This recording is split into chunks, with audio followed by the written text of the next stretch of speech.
Hi everyone, welcome back to WHU TV. It's nice to see you. I hope you're keeping well. This is the recap of the history-making watch-along that you and I did last night.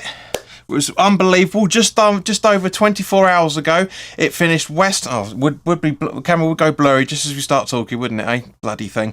The history making of West Ham beating Brighton for the first time in the Premier League and beating them in a competitive league game since we were down in the frickin' Championship. But as always, guys, this video is sponsored by the channel sponsor 3retro.com. Please click the link in the description below that will take you directly through to the West Ham section of their website. But as you can see from the icon that's up here, there's also Brighton retro gear in there as well, along with Admiral and Umbro track jackets, polo shirts, sweatshirts and t-shirts.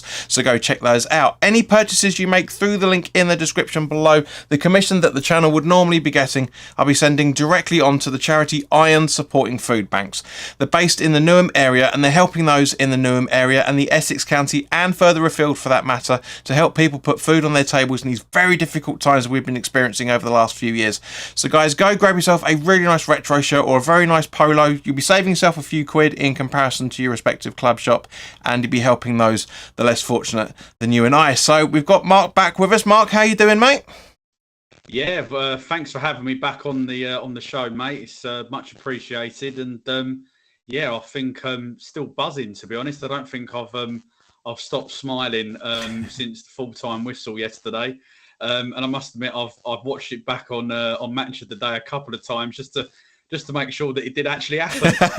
I know what you mean, mate. I mean, when I woke up this morning, I had a look at Facebook, and one of the groups I'm in put a meme up saying, "What was your first thought this morning?" And I put West Ham are massive because it's just like, and again, like with the. Like with what you're saying, just looking at the league table, who would, mate? What we were talking about on Wednesday, right? Literally Wednesday we were WhatsApping, I literally said to you, a point would be perfect, but all 3 points would be heaven. And yeah. I am so glad we have now finally done it. We have got that hoodoo over the backs.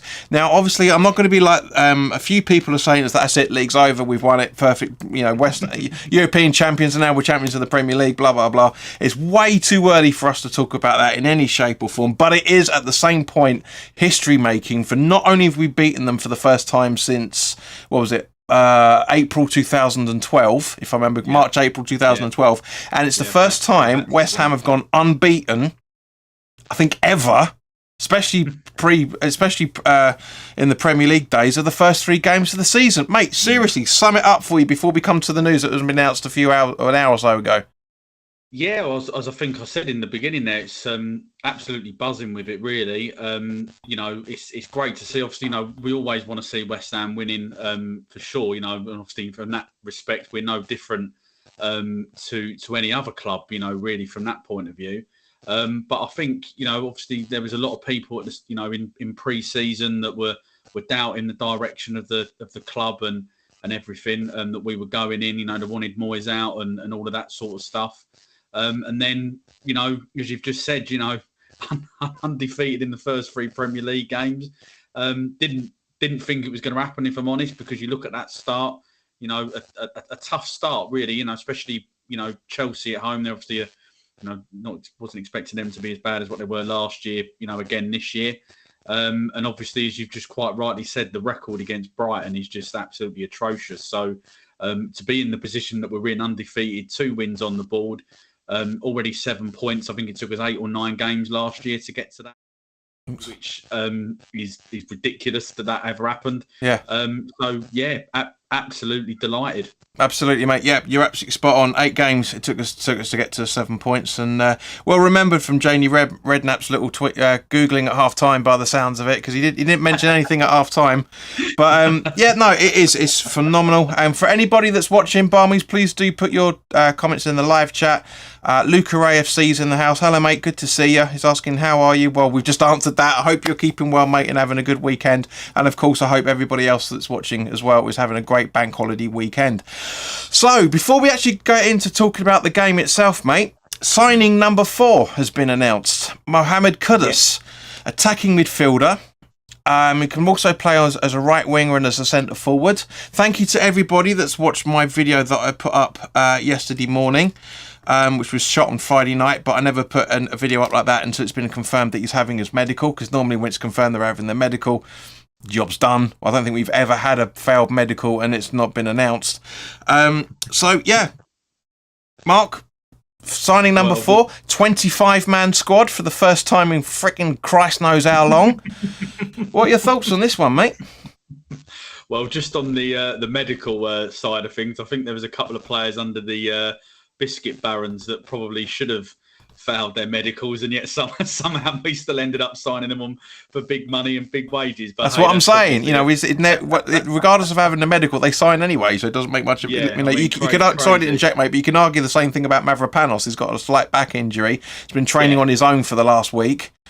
Yeah, no, definitely. I mean, regarding Kudos, I mean, I'm very much looking forward to seeing him play. I've no very limited knowledge of him. I've not seen him in any live games or everything, so I'm kind of like relying on what has been put out there in terms of the internet. But as you say, it looks like, I think over the last sort of couple of seasons, he's played the majority of his football in that sort of, you know, right wing position. It sounds like he's a very direct player, very pacey. And I think if you look at how Moyes plays generally, but I think in particular for like this season, I think he's going to fit in to the shape and the way of playing very well, because we obviously are looking to defend deep and try and spring out on the counter attack.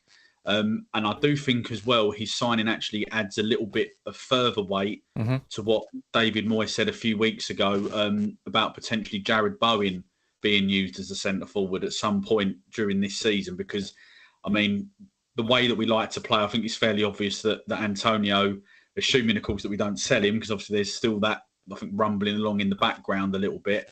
Antonio is not going to be able to play 50, 60 games or however many games we end up playing this year, because it'll be physically impossible for him to do so, especially the way, the type of player that he is. So yeah, I'm really excited. I'm really looking forward to him playing. I think he fits in perfectly to the David Moyes way of playing, as I say. He had a very good record last year in Holland for Ajax. I think he scored 18 goals in 41 games, I think it was, in all competitions. And obviously, as the signing has got near, I'm sure that everyone is well aware that he smashed a hat-trick in midweek for Ajax. As Gabs has just said, during the Europa qualifiers. Yeah. Good. Yeah. Nice to see you relatively on time for a change, Gabs. It's good to see you, mate. So yeah, I mean, and I think as well that actually says quite a lot about where we are as a club at the moment. Actually, he's given up the opportunity of, clearly that I think they run 5-0, didn't they, in the end? So clearly, Ajax are going to be in the group stages next year. I'm not sure if they were in it last. Oh no, they was in the Europa last year, weren't they? Yeah. So that would have been an opportunity for him to experience the Champions League for the first time. But the fact that he wanted to come and play for us, I think is testimony actually to what is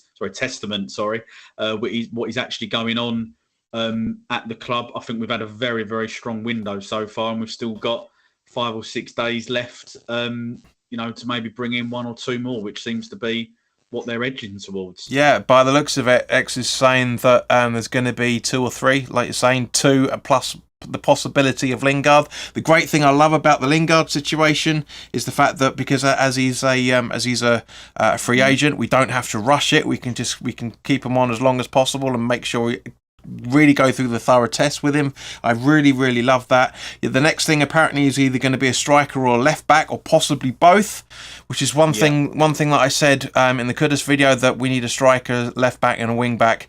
And as you remember, you probably see from the group chat, I was asking him, before X was confirming what the positions were, I said it'd be great to have a striker and a dual wing back. Now, what I mean by that, I don't think anybody uses that term, but what I mean by that is, it's quite obvious in the statement, that it's basically a player that can play either left back or right back, because we need that cover, regardless if Ben Johnson is off, which would be a real shame if he is, but it's such a wasted talent from that point of view. Likewise with, Creswell's been fantastic for us.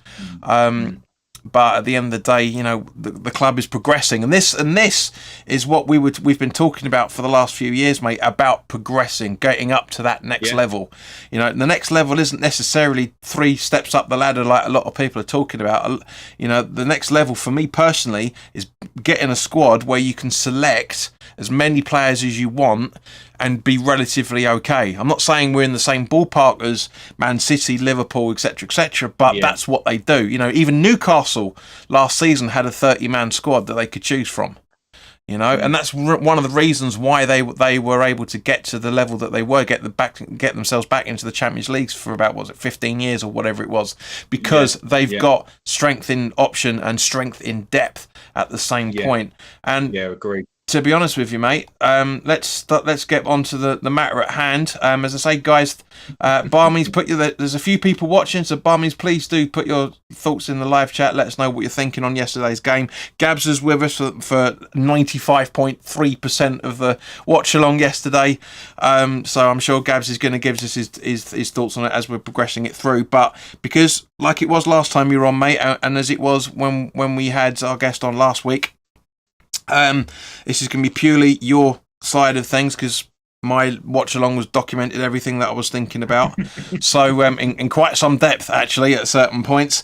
But starting off, obviously, because Gued was suspended, picking up the 2 yellows against Chelsea. What were your thoughts when we saw the starting lineup, mate?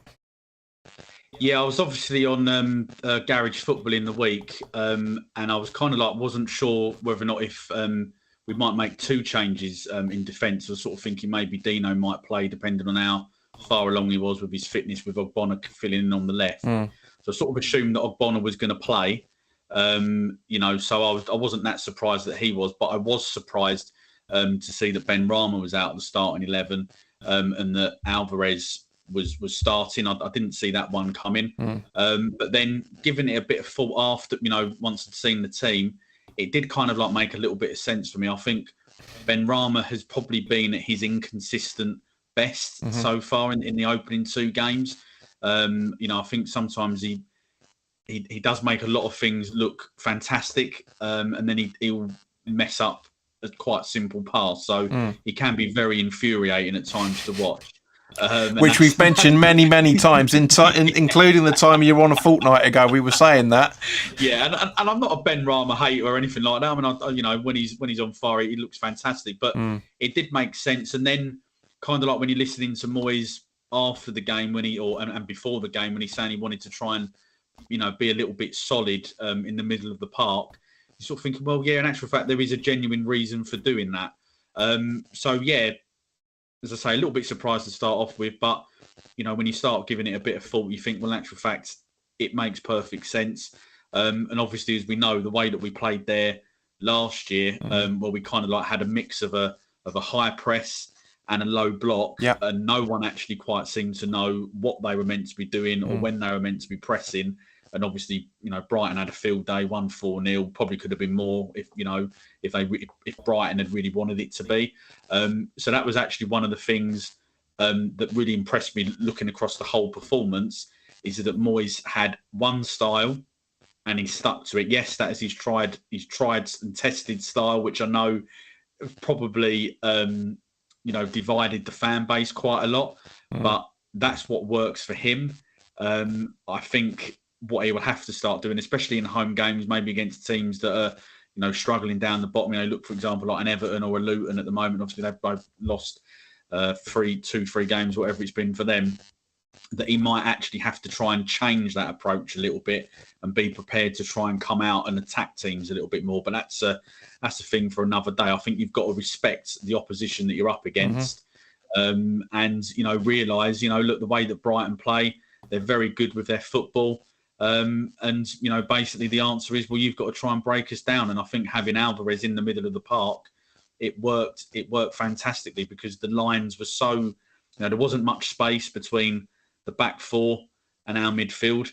And I think full credit to them, because you could tell that they had been well drilled this week on getting that shape and those spaces so tight that, you know, yeah, Brighton for sure, you expect it to happen. They are going to have their odd moment for sure. But generally speaking, we were very, very difficult to break down in across the 90 minutes for me. Absolutely. Well, we're going into a bit more detail than just that, mate, because you summed the entire game up in 3 minutes, and we're supposed to be a recap, not a bloody highlight reel. But yeah, you're absolutely right on this. Just to remind everybody, with Areola in goal, with a back four of Soufal, Zuma, Ogbonna, and Emerson, Alvarez making his debut in the centre midfield, defensive midfield position.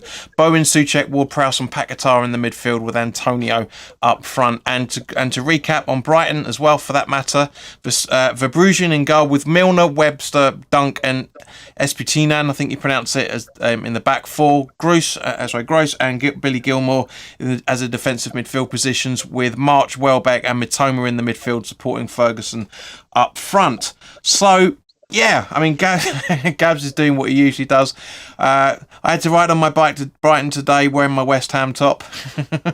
Yeah, obviously because it's the bank holiday weekend. All the mods go down in their parkers and their Lambrettas for the weekend. There's one thing I would have loved to have done, but the Formula One was on, so I didn't watch much of that anyway myself. But yeah, so just going into it, yeah, a very, very strong starting 11. I was a bit surprised that Moyes wasn't going with 3 at the back, to be honest, because I said in the preview, we need to attack and we need to defend, and the best way to do that on both grounds is having 2 wing backs with 3 centre backs, because at the end of the day we can defend for our lives or we can attack for our lives at the same point. But to be fair, absolutely. So sum up the first 20 minutes as like we talked last time, mate. How you were feeling up to the 20th minute point?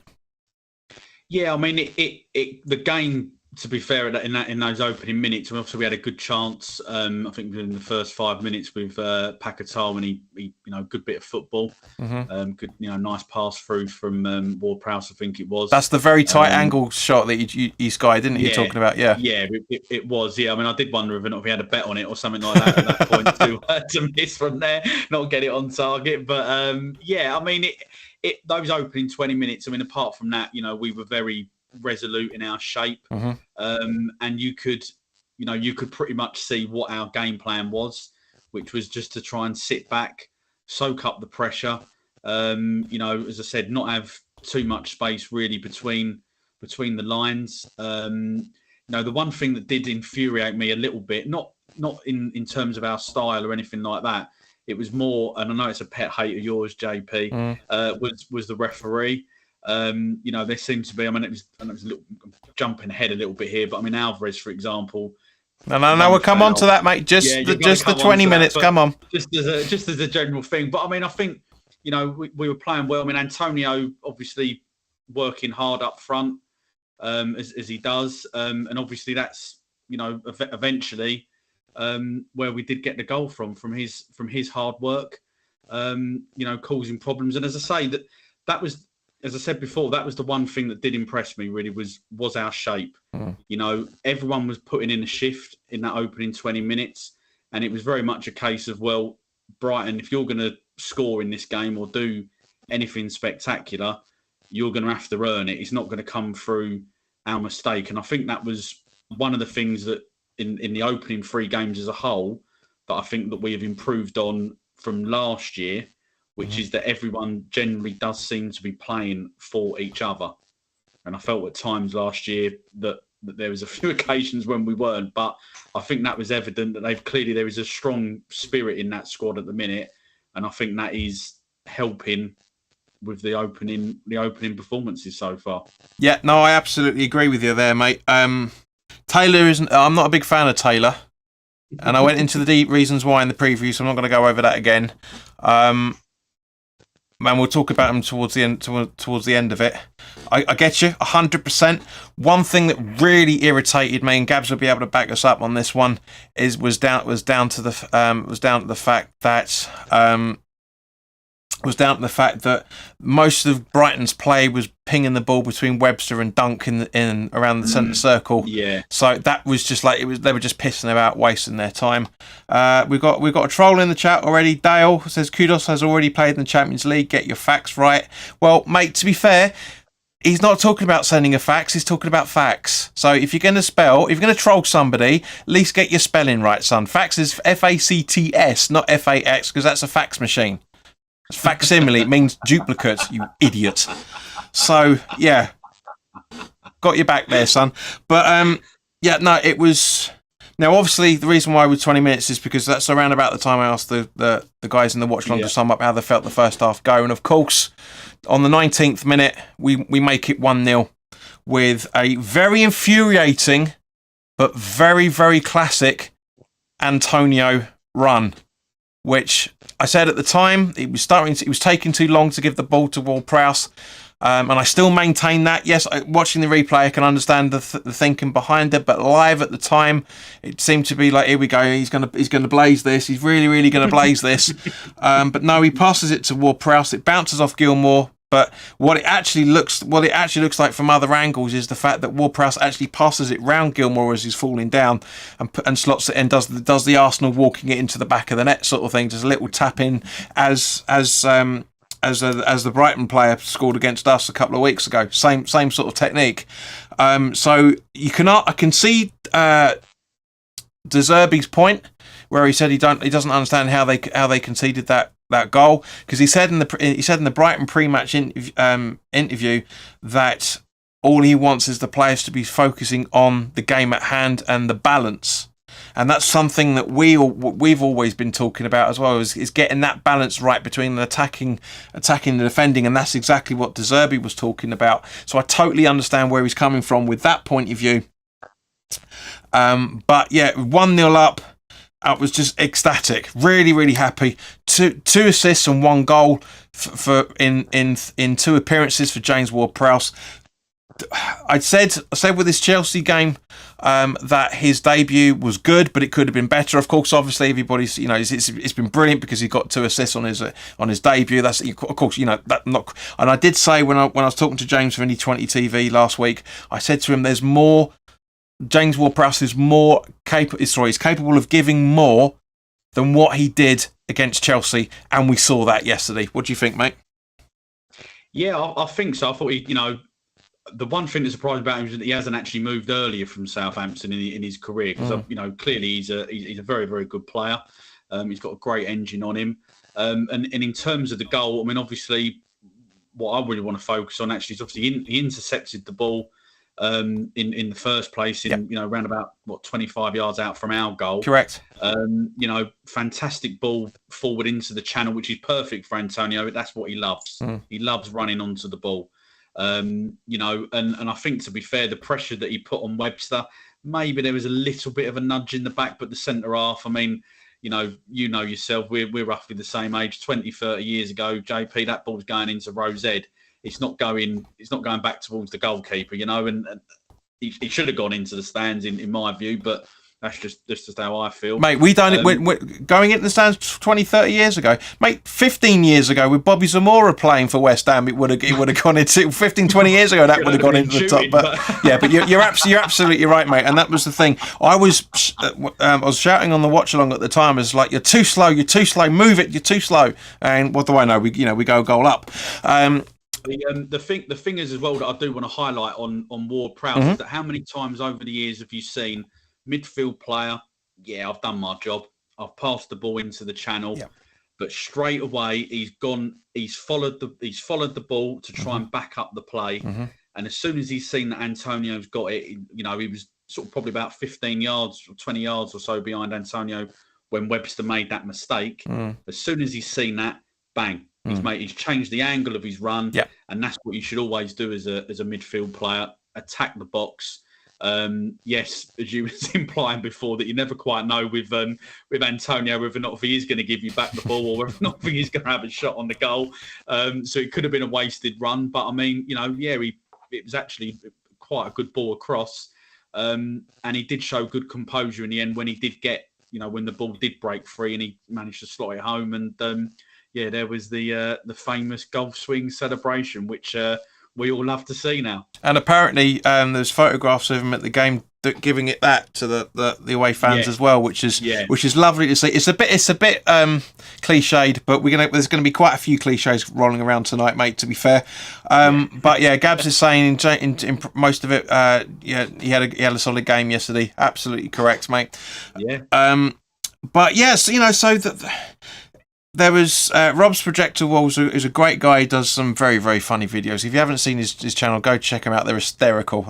I don't think he means them in the funny way that they are, but they are really funny. Like, for example, he did a video of how to get from, what was it, Leytonstone to right near my neck of the woods, changing at Woodford, and he gets on the wrong bloody train and he keeps it. It's so funny, really is good. I cracked up when I watched that.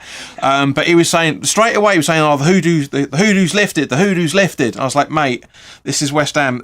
This was even before. This is before half time. Is why I'm bringing it up. I went, mate, this is West Ham. Anything is possible." But yeah, going into. Oh, here we go. Dennis is in the chat. Hello, Den. Whenever Antonio gets the ball, God rolls 2 dice, and every so often it's a double 6. I have to credit Lawrence for that quote. You're absolutely right, Den. You never know. You never know. It's either going to be a bonus, or it's going to be a double 6, or it's going to be snake eyes. It's going to be one or the other. And so far for the first 3, you could argue, from one point of view, the way that Antonio's been playing, 2 goals in 2 games now. You could argue that he's trying to put himself in the shop window for the next week or so. Yeah, there is that argument. I mean, again, obviously, we touched on in the intro. It took us 8 games to get seven points last year. Yeah. I mean, Antonio, I think he got 14 goals in all competitions last year, and only 5 of those were in the league. And he's already got 2 in the first 3. So, he's near enough there already. So yeah, I think there probably is a bit of relevance potentially to that. Yeah, I mean, I think ultimately it depends regarding Antonio if you are you going to get as close to a like for like replacement for him if you're going to let him go. That'd be the only thing that I would add on him. But yeah, that's again looking ahead to the future. Yeah, absolutely agree. I'm just removing this idiot.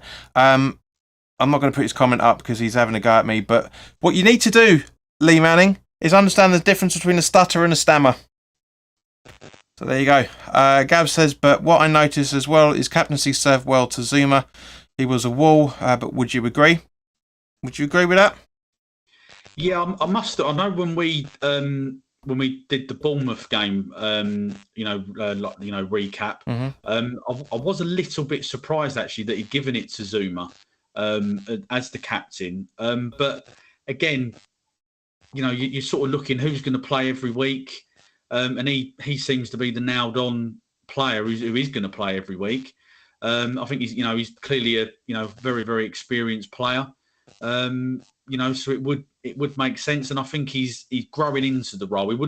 He's not necessarily he's not like a shouter or anything like that. I don't think from what I've seen. I think he's very much more leads by example, the way that he plays, and I think that does seem to be the modern way of being a captain. But yeah, I mean, I've often thought about this as well, and I remember going back to remember when Capello was the England manager, and there was a big hoo-ha about who was going to be the England captain, and after the John Terry incident and all that sort of stuff. And Capello, I just remember to be confused about what all this uproar was. Well, I'm just going to pick the best team, and then after that I'll decide. And I sort of feel that in actual fact maybe that is the better way of doing it. Pick your best 11 players for your team, your formation, and then go for it. And it clearly it's working so far because of the performances we're putting in. Well, I did warn you about a few cliches, and Gabs has just put one in the chat saying I think he'll give it to Souček, to be honest. Everyone's making out that Souček is the new Kevin Nolan to Sam Allardyce with Moyes, as far as Moyes is concerned. But you're absolutely right there, mate. I do genuinely think that I said it in the watch along as well. There was a couple of times during the game, more specifically the second half, which we'll come on to in a minute, that James Ward-Prowse was showing why he was captain at Southampton. And I think the reason why Moyes is giving it to Zuma is basically because he just wants to make sure that he picks the captain correctly. We can change captain at any point in the season. It's not like he's starting captain, therefore he's going to be captain for the rest of the season. It could quite easily change. It's all finding about the dynamics between the team on and off the pitch, who's motivating whom in order to get it that way. But you're right, mate. He plays by example, and to be honest with it, it's one of the few games that we've had that I don't think Zuma's put a foot wrong once. I mean, generally once. You know, obviously with the first half, with the first goal kick, Areola did a Joe Hart classic and kicked it straight out when he misdirected it over to trying to find Soufal, and he misses it that way. But Dennis makes a good, and also, you know, the fumble as well, Areola's fumble, where it could have easily given them an equaliser. That's a bit worrying, but at the same point, he kind of contradicts the reason why I say both a goalkeeper should always put his hands on the ball, because as everybody knows, Areola likes to parry it, do the Superman stuff. You know, he loves to do that sort of. And the first time we see him grab it, he fluffs it. But at the same point, he was under pressure by 2 or 3 different players at that point. So and fair play to him to realising within a millisecond that he's done that and picked the ball up in time. He actually realised he did it before the attacking player, whoever it was coming in to take advantage of it. So, but Dennis makes a very, very good point. Should Mickey leave, we will soon realise how vital he is to how we play. Yes, you're right, Den, but also at the same point, we all thought about that about Declan Rice when he left. And I hate to say it, but is there an argument? We'll talk about this later on in the season, but is there an argument that we're now playing better football without him? Well, the results are better. Same results as the team he's left us for, that's for sure so far. Well, exactly. Well, we're ahead of them, aren't we? Goal difference, so goals scored and all that. So, you know, I definitely understand where Dennis is coming from on the Antonio one, because I think, you know, obviously not just Moyes. You know, you look over the last sort of, forget Sullivan and Gold's, or we'll just say Sullivan's history of buying strikers since they've been in charge at West Ham. It is pretty poor, to be honest. You know, but I think, you know, we've had, you know, Hilaire in recent years, obviously Scamacca.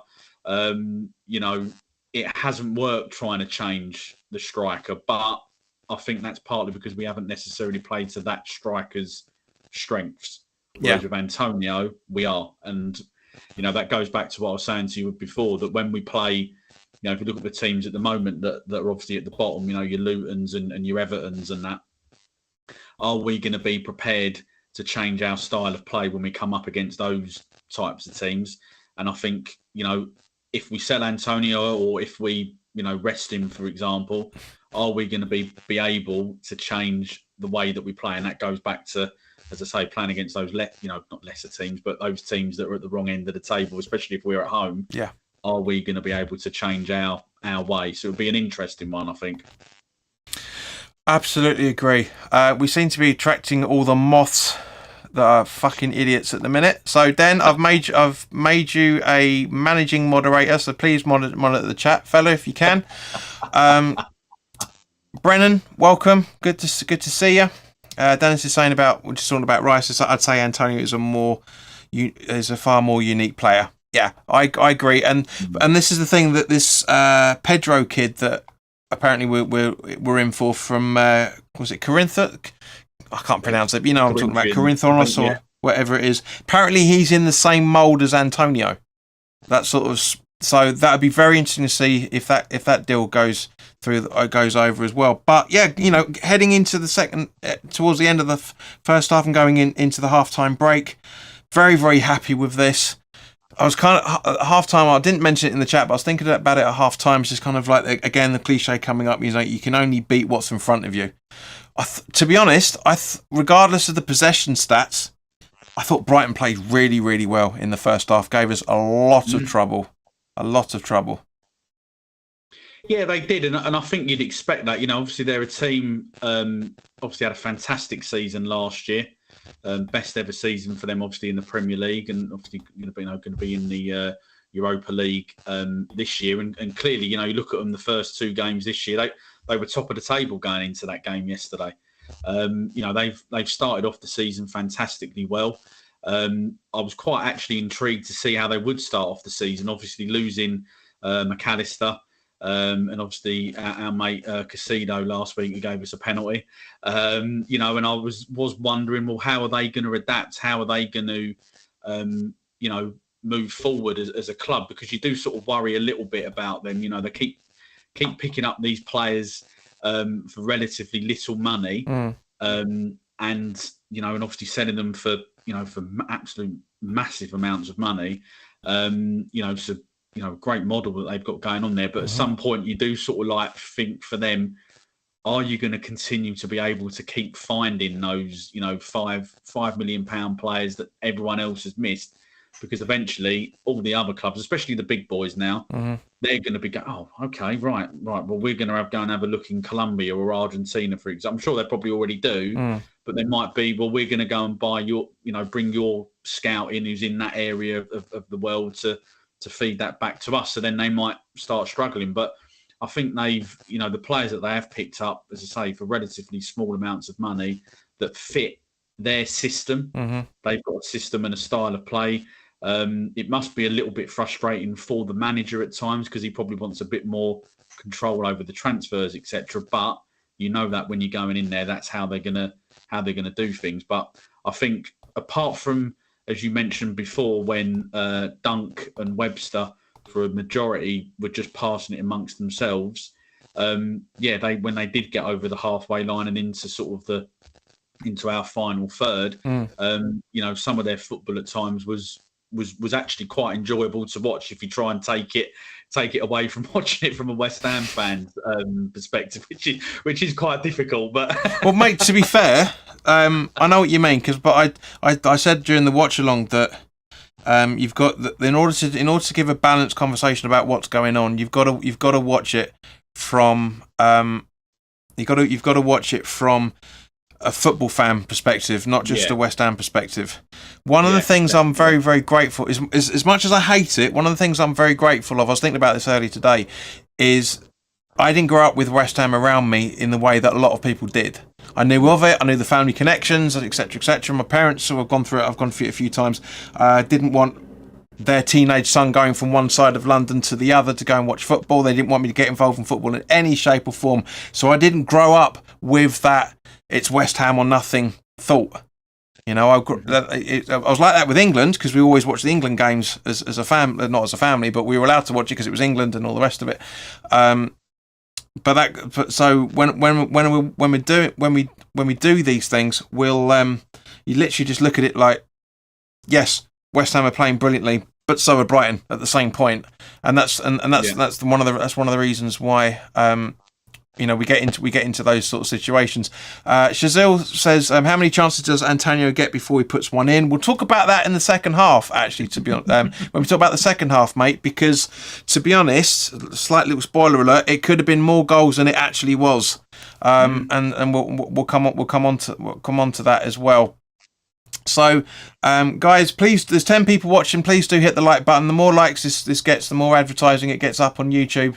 And also, hopefully, we get some less idiots in the chat trying to wind us up because you're not going to get that much airtime, if any. So just bugger off now, quite frankly. So we're coming into the second half. So, mate, again, sum up the first 20 minutes of the second half for you. Yeah, I mean, it mainly sort of started off with Brighton on the front foot straight away, which I sort of expected to happen. You always start at both halves. When you're the home team, you expect them to sort of come out the traps a little bit. Obviously, there was the penalty shout, really more from a Brighton fan perspective and a couple of their players. But I mean, I've seen them given. And it probably wasn't the most cleverest of ideas that Paquetá has had. But I think if it was given against us, I would have felt it was probably a little bit soft. So I was quite pleased that decision was, no penalty. And obviously one of the things as well that I tweeted about during the game yesterday, I don't think many people picked up on it. So there was a passage of play between sort of Zuma ended up sort of on our halfway line type of thing, where he'd come out of defence and the ball eventually got through to Bowen, fantastic ball, and he ended up just scuffing it. You could see where he wanted it to go, arrowing it into the sort of left hand, into the goalkeeper's right hand side, and obviously unfortunately went wide. But the thing that impressed me, and I did notice it live, but it was really noticeable more on the replay, was Alvarez. Zuma, as I say, we could have quite easily have lost that ball, and we would have been, centre forward. Bonner hadn't actually come across to Mark Ferguson to cover that space. Yep. He would have been on his own. Alvarez has dropped back 10 or 15, about 10 yards, I think, something like that. Fantastic. And I thought, do you know what? For me, forgetting the rest of his performance for a moment, the fact that his in-game awareness, football knowledge, and general management of the game, I thought, you'll do for me, mate, because there was not many people that would have snuffed out that danger. I know there wasn't a danger as it resulted. As I say, Bowen obviously ended up having the shot on goal. Yeah. But that could have quite quickly turned round the other way with a potential for Ferguson, running through and at least getting a shot away. But I'm really, really impressed with that particular bit of play. And I think that's probably, again, the type of player that Moyes likes. Yeah. Having someone who is aware. And I think that, to be a top holding midfield player, I think you've got to have that in your game. You need to know about it. Otherwise, you ain't going to last very long in that position, in my view. But yeah, I mean, again, it sort of, as I say, the game sort of then just sort of carried on pretty much how it had in the first half in terms of Brighton had a lot of the ball. We were proving difficult in the most part to break down, which I thought was, again, testimony to all the work that we've done this week in training.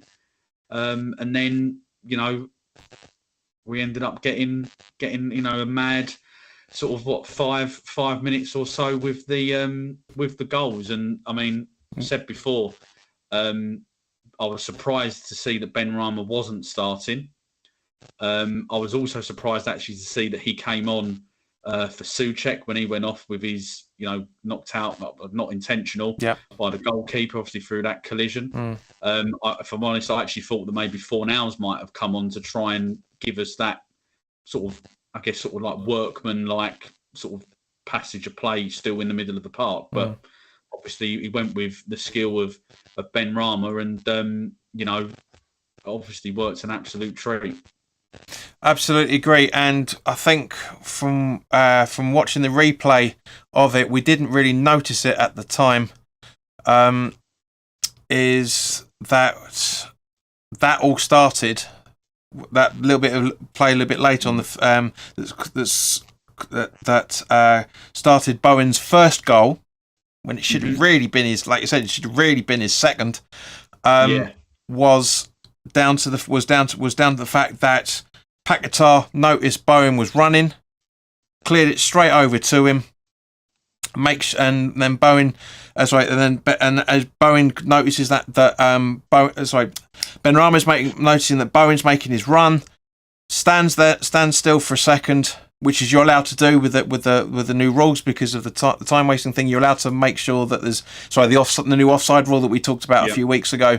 That players are allowed to stand still for a few seconds to allow play to happen. And we got a beautiful ball over to Bowen, and bam! And my celebration, Daniela, who was in the live chat, absolutely loved my celebration for when Bowen scored, because I knew Brighton weren't coming back from that. They weren't, obviously, in terms of levelling the score, because at 1-0 against any team, much less a team you haven't beaten for 12 years, you just know something's going to happen. They're going to get a goal, and what the hell's going to happen? 2-0, bam, weight off my shoulders, went absolutely crazy. One of the few times I've actually done a commentator cliche by saying his name and then just shouting his name as the ball goes into the back of the net, because I genuinely, that's the first time I've ever done that. It was just like, because I was like, Bowen, just straight away, like the famous Man City stuff, with Martin Tyler with Aguero. That was it. Exactly the same way. I just went absolutely mental because I just like, that's it. We've won this game now. We're on the hour, pretty much an hour in. We've got half an hour left. We're defending for our lives, and bam, it's in there. Now, of course, as you said, there's 5 minute gap in between both, and again, a great run from James Ward-Prowse that identified it, put it over to Bowen. And then over to Antonio, scoring the same sort of goal twice in as many games again.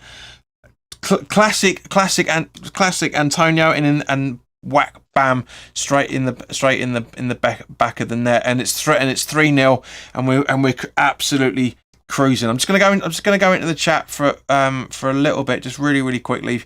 Gavs, we'll talk about your comment in a little bit. Conky, welcome back, mate. Saying, how great is Emerson? No one thought this when we first signed him. Yeah, he made some absolutely superb runs. Really did well. Taylor, welcome. Nice to see new faces. Like, if you haven't already done so, the new guys that are in the chat at the moment, if you're going to be genuine, then by all means, please do like, share, and subscribe to get us. We're 5 away from 2,380. I genuinely thought I wouldn't be saying that at the start of the week. We had 12 new subscribers yesterday alone partly because of the kudos video. So thank you very much to everybody that's been subscribing. Taylor also says we have to stick with Areola now. It's his time, mate. Man of the match from. I know we're skipping on a bit, and we'll come back in a minute. But man of the match for me. How many bloody saves did he make? Jesus. It was unreal. It's just. We'll come on to that in a second anyway. But Gav says Emerson, Paquetá, and Benny made some really good plays on the left hand side in the second half.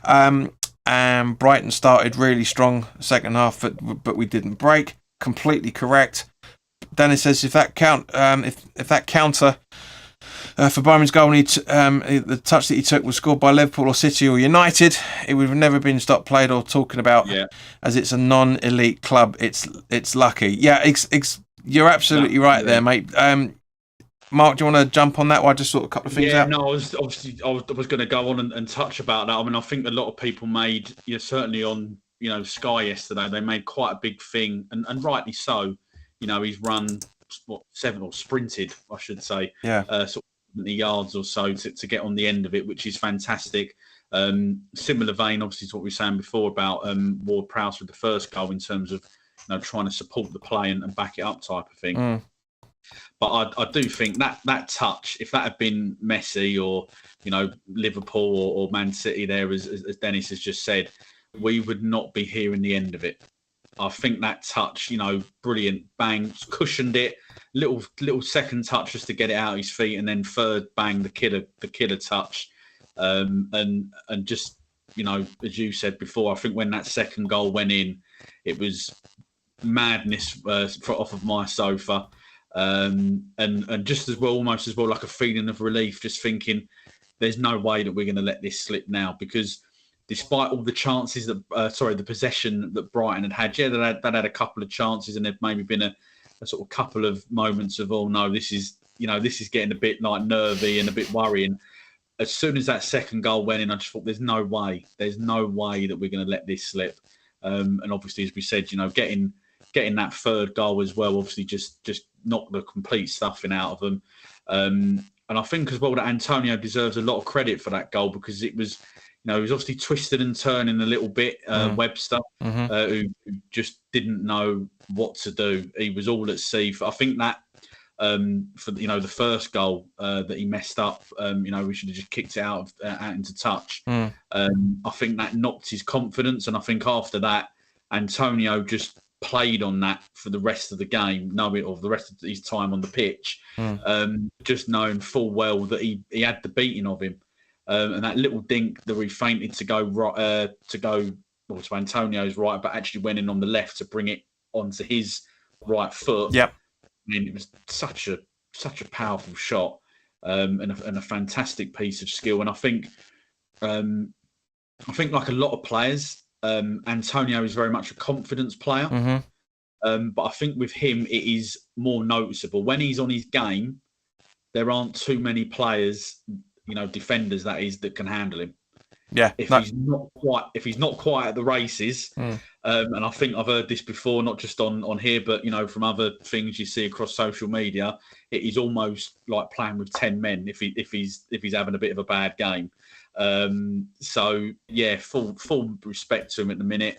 A goal, an assist, goal last week as well. His confidence, he must be absolutely flying. And I think as well, it should be pointed out, is obviously because he was on international duty, he actually hasn't had that much of a pre-season. Yeah. Whether or not if that's helped him in some respect, actually getting like competitive games in that pre-season period rather than like friendly games. Who knows? But it's good to see. Actually, I think he looks fresh. He looks fit, and he's firing at the moment on all four cylinders. And obviously, with the Luton game coming up at the week of Friday night, hopefully that it continues for some time yet. No, absolutely. It's better because I've just put him in my fantasy football team. So. But no, you're absolutely spot on there, mate. He is one of those sort of players, like we talked about for the Bournemouth game. He's and many other times as well. He's a player that you can love and infuriate you in exactly the same breath, much less thought for that matter. But WHU makes a good point. Every element of that Bowen goal was superb play. Totally agree with you. Gab says it was such a good goal by Bowen. Great stuff. Shazil says 87% possession the first 35 minutes. Hope with the new Kudus and some more 1-2s and possession. Gabs will be able to back me up on this one. Where I did say during the live watch along with that we'll basically come onto it in a couple of minutes. But I basically said, imagine how we would be if we were more attacking. This is the thing. Now, not to sound too much like De Zerbi with this one, but we've got to talk about it. Veltman's pass up to Gross on the 81st minute to bring it back to 3-1 for Brighton. What were your thoughts when the goal went in? I thought, oh no, just because we've seen West Ham so many times over the years throw away, promising starts in games. But looking at how we played, generally, like from a defensive, very clinical. In the attacking third as well. You think 3 goals out of 7 shots on target. I mean, that's brilliant, really. But, thinking about it, as soon as it went in, oh no, could it be squeaky bum time? But straight away I was thinking, well, to be fair, we've defended so well for the majority of this game. We haven't really given, there hasn't been any instances of like one-on-one chances that I can recall. I could have that wrong, but I don't remember anything. I was a little bit disappointed, to be honest, because I feel that we could have defended that a lot better. And I think that Areola's reaction, I think, summed it up for me. He came out and gave someone, I think it might have been, was he still on? No, he was off the pitch at that point. But there was someone that he came out and gave an absolute volley to. Well, I can pretty much vouch for who it would have been, because I said at the time, and how many times have we talked about this over the years, mate? Seriously. Not just you and I, but for West Ham fans in general, spacing when it comes to defending. One of the very few times we gave them any opportunity to sit on goal was the reason why that opportunity arose was because Emerson and Ogbonna just parted. All it took just a couple of yards. That's all it was. That's all it took for it to go in the back of the net. And one of the reasons why Areola was going crazy was because he would have lost his clean sheet bonus for one. And also, likewise, it was a goal that we should not have conceded in any shape or form, because all it took was Ogbonna and Emerson just to get a little bit closer together, genuinely a couple of yards closer together. That doorway is slammed shut, and there is absolutely no way that goal is happening, and we're winning it 0-0. What? Sorry, we're winning it with a clean sheet, I should say. I knew what you meant. Don't worry. Well, I think that's one of the things. That I remember saying in the Bournemouth game was that there seemed to be a lot of space between Aguerd and Emerson, and Bournemouth. They seem to deliberately attack that side of our defence, and that's clearly, as you say, because of the space that we were leaving between the centre half and the left back. And there were a few times actually in looking back on the Chelsea game, where it was, again, exactly the same. Which for me is a little bit of a worry looking ahead, because other teams are going to target that. Yep. And clearly that's something that you've got to go and work on the training pitch, even if it's just those two lads just on their own, just, running up and down so that they're close together or whatever it is that they need to do, that does need to get resolved. But obviously, as you've quite rightly said, that for the majority of the game, well, probably for 99% of the game, Ogbonna and Emerson were probably, 5 yards, 10 yards like close to each other for the whole time. So that was, yeah. I mean, again, you sort of you accept to a degree that it might happen because clearly that they're not robots and you know they're humans are going to make mistakes. But I think just at the end of the game there, they've just switched off a little bit, and that is a bit of a disappointment. And hopefully, as I say, that they're going to have a little look at that on Monday, and they'll go, right, we really need to to tighten up on that because it's all well and good.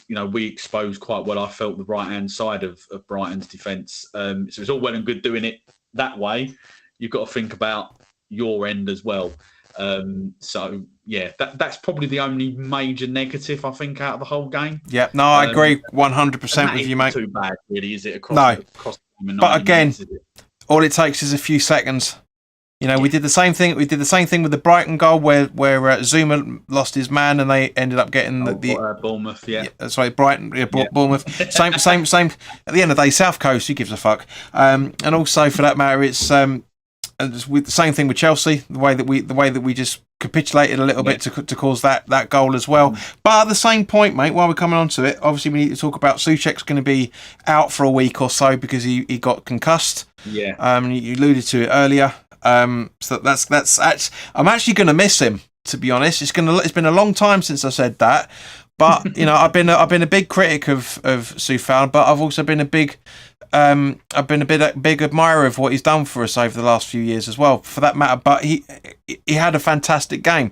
But yeah, the goalkeeper absolutely pretty much took him out. From that point of view, but that's the reason why it wasn't given as a penalty was because it was a genuine attempt for the ball. It was a 50-50 at best. Both players going for the ball, just colliding with each other, which brings me around quite nicely to talk about Anthony Taylor. But before we do that, just want to say, Shazil Aziz, thank you very much for subscribing, mate. Means a world. And I said about cliches, mate, and Dennis Bingo. Get your card stamp out. Dennis says, "Give me the shithouse football." But yeah, it was. I don't like Anthony Taylor, especially obviously, the stuff that's come out recently over the last few days with Mike Dean. And I agree with what Mike Dean has said when he was talking to Sky Sports Football about it, where he said it's been taken out of context, and he explained it. I mean, Dennis would have had a field day. You know what he's like with context. But it was fantastic from that point of view. And I'm glad that now he's retired, he's coming out with all this as the reasons why he's been so shit for so many seasons. But I said during the game, I think other than what you touched on earlier, I thought that was one of the better games I've seen Taylor referee for Christ knows how long. He allowed the game to flow nicely. It was a little bit yellow card happy with the booking of James Ward-Prowse.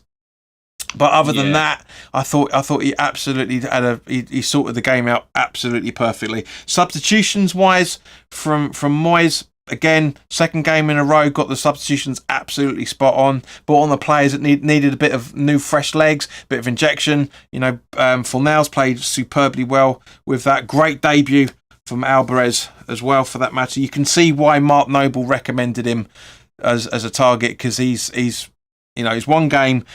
Made a couple of little mistakes here that gave us a bit of a squeaky bum a couple of times, but other than that, in terms of a new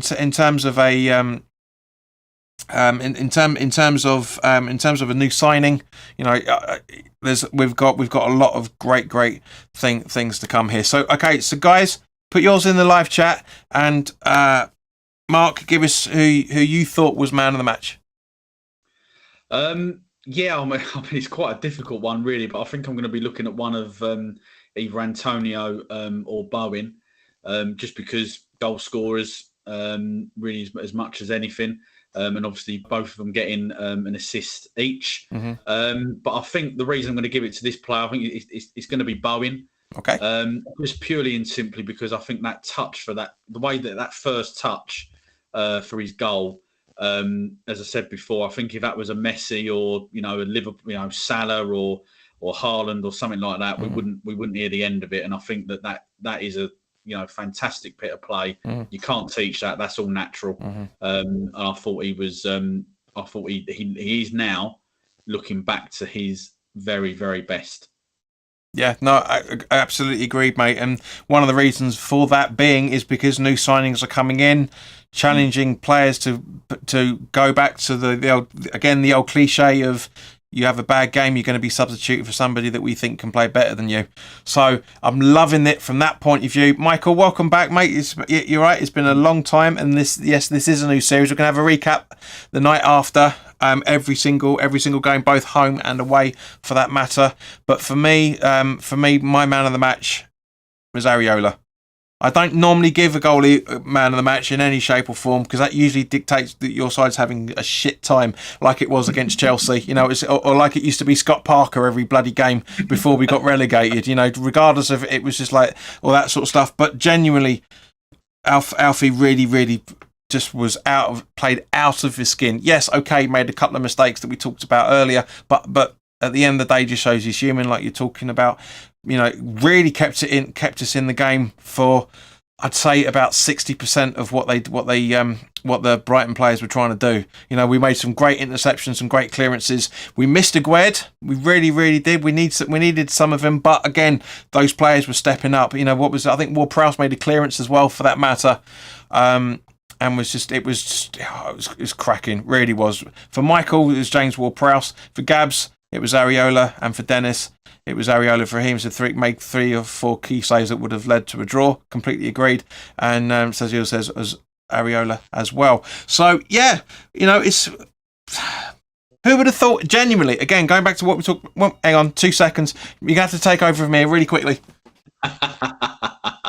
Yeah, well, I can totally understand why, you know, there seems to be a bit of a favourite, or not, you know, people there saying about Areola is the man of the match. I think, yeah, he clearly made 2 or 3 fantastic saves, especially in the sort of last 15 minutes or so. I think, though, I would have been pretty confident with Fabianski saving them, but you know, at the end of the day, you've still got to prove that you can save them. So, you know, fair play to him.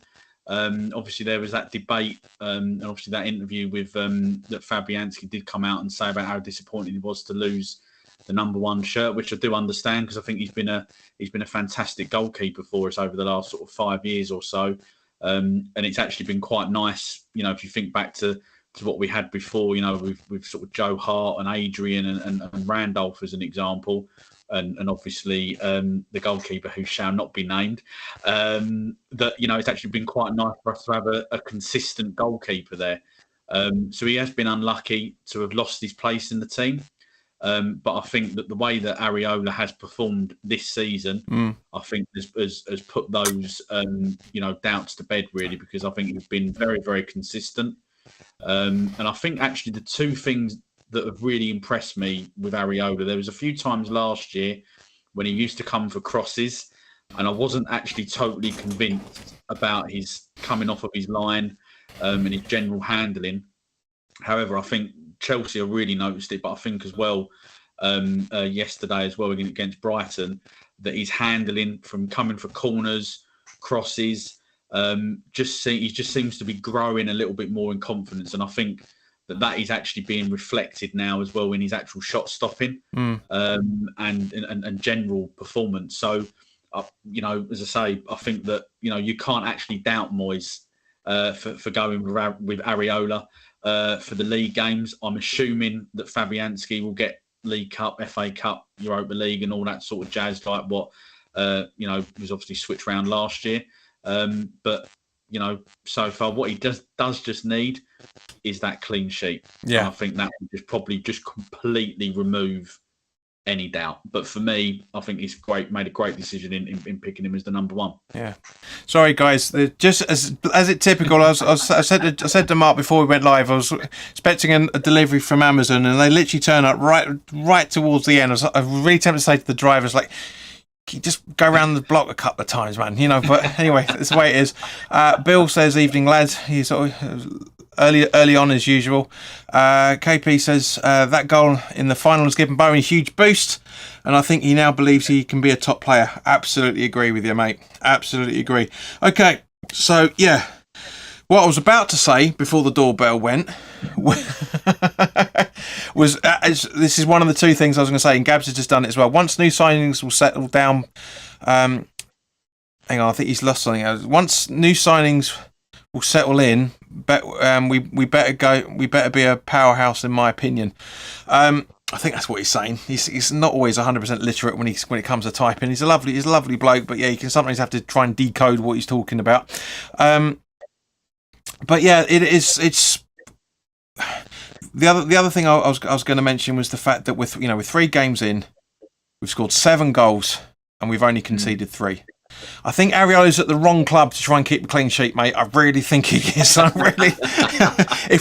know we've got 35 games left to go. If we keep a clean sheet in the Premier League, I'll be very impressed. Very impressed, because already we are seeing how competitive this league is. Yes, all right. Yeah. There's going to be 3 teams that are going to get relegated, etc., and give up the fight pretty quickly. But at the same point, this season, I was saying to one of the guys at work when we were talking about his fantasy league and a few other bits and pieces.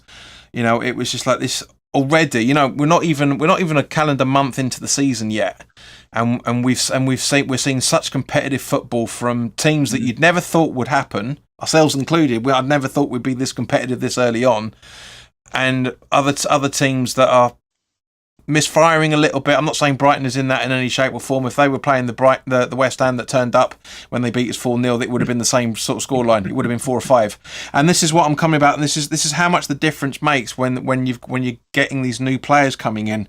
As I was saying just before now, was about where players are coming in, and the reason why the players are playing so well is twofold. One, you could argue certain players are trying to put themselves in the transfer window within the next few days, and also for that matter but at the same point it's great to see, and you can hear it from the players a couple of times as well, but it's great to see that we have a team back.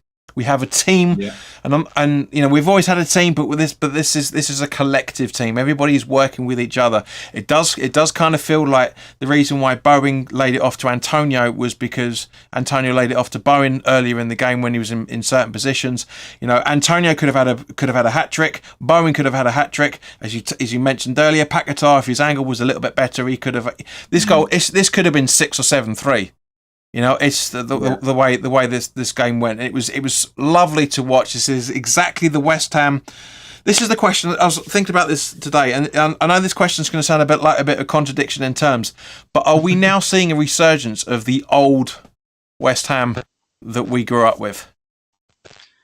I think so, because I think as I said at the very beginning, at the end of the day, you want to see your team win. That's ultimately what it is, but you do want to be entertained, and out of that at the same point.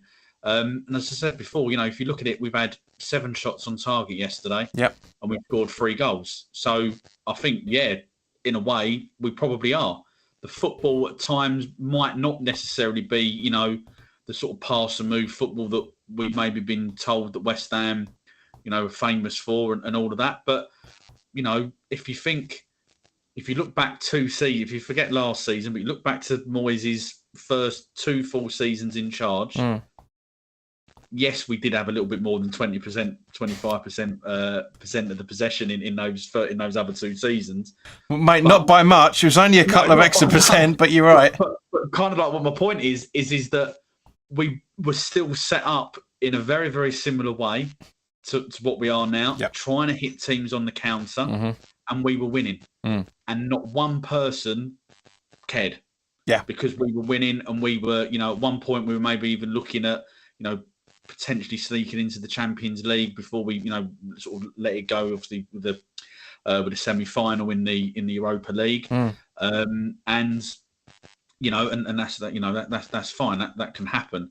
But I think the fact as well is that you've just mentioned them. I think Emerson, Benrahma, and Paquetá, there's clearly a very, very strong bond off the field between those 3. Yep. And I think that they are clearly connecting up very, very nicely on that left-hand side. And I think as well that it's encouraging. Obviously, I know that Emerson obviously played with Paquetá in Lyon, wasn't it, in France? Correct, yeah. That, obviously that they've got a very good understanding about, each other's games. And I think as well, if you look generally at our window, you know, the fact that we've gone and brought in, you know, Ward-Prowse and we've got Alvarez for the central midfield positions, we've actually genuinely got some competition for places. Yeah. Not just there, but in other areas. You know, you look at centre half now, we've got Dino, we've got Kera, obviously Aguerd, Ogbonna, Zuma. You know, we look strong there. You know, full back, you know, right back as well. You know, Kera can obviously go and play there, Kufau as well. But it's actually really, really good to see. Whereas I think before in last season, that you could pretty much name the 11 every single week. Yep. Without foul. And whereas suddenly, you know, as we said earlier, I mean, I was surprised. I wasn't expecting Alvarez to start on Saturday. But, you know, fantastic decision to do so because he had a really, really good game. And obviously, you know, Ben Rahm, I'm sure, would have been peed off that he wasn't starting. But he actually came on and had a good impact on the game, which is exactly what you want when you're coming on when your subs are coming on to impact the game. And obviously, as we've already mentioned, you know, with Kudos coming in, you know, as I say, seems to have spent a lot of his time playing right midfield for or right wing, whatever you want to call it, for Ajax. Suddenly now, Bowen's actually got a genuine competition for place on that side of it. Because if you look before, who else were you going to go and play right wing if Bowen got injured? Yeah. No, agreed. Now we've got that, and I think that's really, really exciting for me that we've almost got. I always like to see, you know, effectively 2 fullbacks for each position, 4 centre halves, 4. Do you know what I mean? So that you've got genuine competition. Yeah, you're always going to have 1 or 2 players maybe that can fill in across, but I think the fact that we've got this now, I think actually bodes well for us to have a strong season. You know, not just in the league, but I think in the domestic cups and hopefully Europe as well. I mean, I'm not saying that we're gonna win anything this year or anything like that. That's a little bit too early to start predicting stuff like that. Yeah.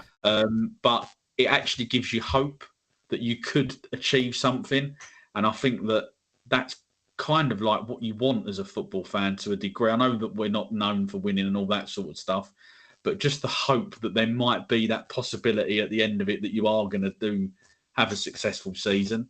And from what I've seen in the first 3 games, I've not seen anything, you know, that I've got any doubt in my mind that I think we are going to have a decent season, and I think we're going to absolutely love it. Yeah, pretty much, mate. Pretty much. Bill's asking, am I dreaming? West Ham with squad depth. Mate, as we talked about right at the start of it, we've now got a 25-man squad with Kudos on the books now. Obviously, you know, that's obviously including like the likes of Mabama and etc. But still, you know, we're getting there. This is, again, we were just saying at the start of the program. This is progression. This is getting to the next level, slowly but surely. Getting a squad where you can choose players for each, like we tried to do last season. You know, obviously the difference was, I mean, you could argue one of the reasons why the things didn't go well was because of the rumours about Scamacca being a not exactly a pleasant person to be around for a few times. You could argue that was one of the reasons, because now he's gone, we're playing better football. You could argue that Declan Rice was a little bit too selfish in certain guises, because he wanted to establish himself as an attacking defensive midfielder for England. Whereas we've said many times when Rice was sitting deep and Souček was attacking, we were playing better football. We weren't playing better football the other way round. That was an argument that was going on for the majority of last season, and I think it's probably going to be we'll have again at the end of the season. But you know, there's 35 more games to go, plus the Europa League, plus the League Cup, plus the FA Cup as well. You know, there's a lot to be thankful for. And yes, okay, Man City, you bastards, you knocked us off the top. But other than that, you know, it's great to go into the 4th week of the calendar month, last calendar week of the month, going in second in the table. We haven't done that. We haven't been in that position since the Allardyce days. I can't remember if that was in the Championship or the Premier League, but either way, it doesn't matter. It was the Prem, wasn't it, when we were tearing it when we had Downing at the top of the diamonds. Exactly. That just shows you how long ago it was and the progression the club has actually been making. I know a lot of us have got, and again, here comes the other cliche, I know a lot of football fans have got very, very goldfish memories when it comes to a lot of things. And we kind of forget where we were a decade ago, or where we were, like you were saying, where we were 3 or 4 seasons ago, much less a decade ago. So Bill says, Gab's saying, haha, Bill, it's nuts. Bill's agreeing with him. Gab's saying, apart from Kera, they're all in my first. He doesn't like Kera. He doesn't. I've been winding him up for close to a year now about that, because he reckons one of the reasons why we played so well the last couple of games is because he hasn't started. And there's an argument. To be fair, there is an argument. We'll have to wait and see if that's true or not. Gabs said, "Skill." I must admit, I do. Go on, mate. Go on. Gabs is saying, still scored more goals so far than Man City, which is technically true. Yeah, but they've got 2 more points than us at the minute. So it's points on the board, Miss Ford, which matters more than goals scored. So yeah, just to sum up really quickly here, Mark. Is there anything else you want to talk about yesterday's game or West Ham in general? Yeah, no, I was just going to say, because obviously you mentioned before about Souček. I think if you'd said to someone sort of 3 or 4 months ago that we'd be sat here today going that we're disappointed that he's got injured, I think everybody would have laughed at you. Not that he got injured that we'd be laughing at him. Sorry, that we got injured. In actual fact, we were talking about that we were going to miss him. Yeah. I think everyone would have laughed. His form was disappointing last year, but I think as you've quite rightly said, the fact that we were trying to get him to be the sitting midfield player and sort of effectively try and start the attacks off, that's not his game. He's good at doing the interception side of it and sort of winning a few tackles and headers and clearing it out of the box and stuff. But he wants to get his head on it, as he unfortunately that's where he got injured. But I think the way that he's actually started off this season is quite encouraging.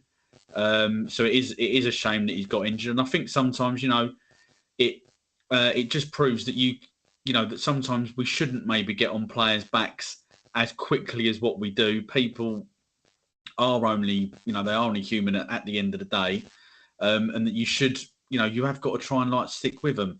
It's a shame that he's got injured. Obviously, he's not going to be playing. I wouldn't have thought against Luton, so that's going to be interesting to see. I'd assume that Ben Rama would just come straight. It would be Ben Rama coming in for that game.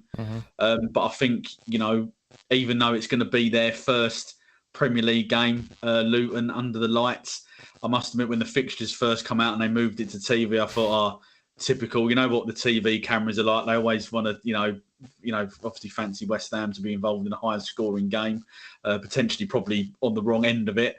But I'm actually looking ahead at that game and I'm thinking, do you know what?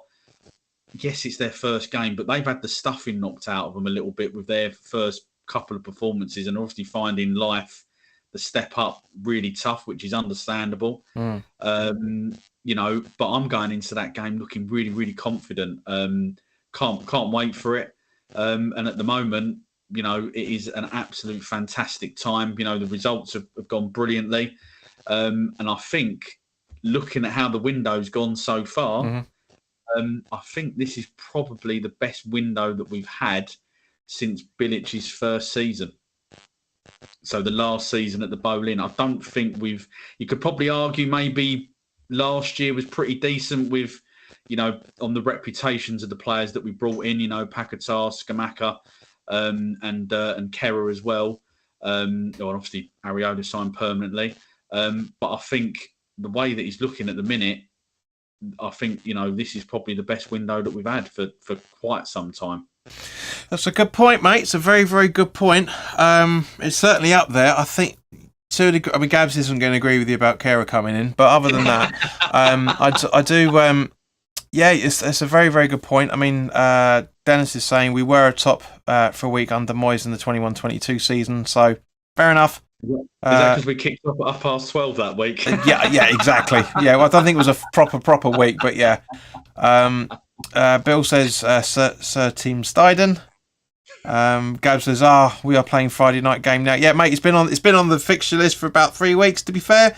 But yeah, but you're absolutely right. It's one of the, it's the third game on the trot that we're on the telly. I still think Sky Sports are sponsoring Chelsea because they've had 3 games straight on the bounce as well on telly. But yeah, it's gonna be either way. we're going to watch it together. We're going to be documenting it again as we have in this channel. Hopefully it will be one to properly remember. As I say, we've got a lot of football to come, not just in the league, but the domestic in general. But guys, thank you very, very much for your time. It's been great to have you all in, and thank you very much for those that have been contributing positively in the chat.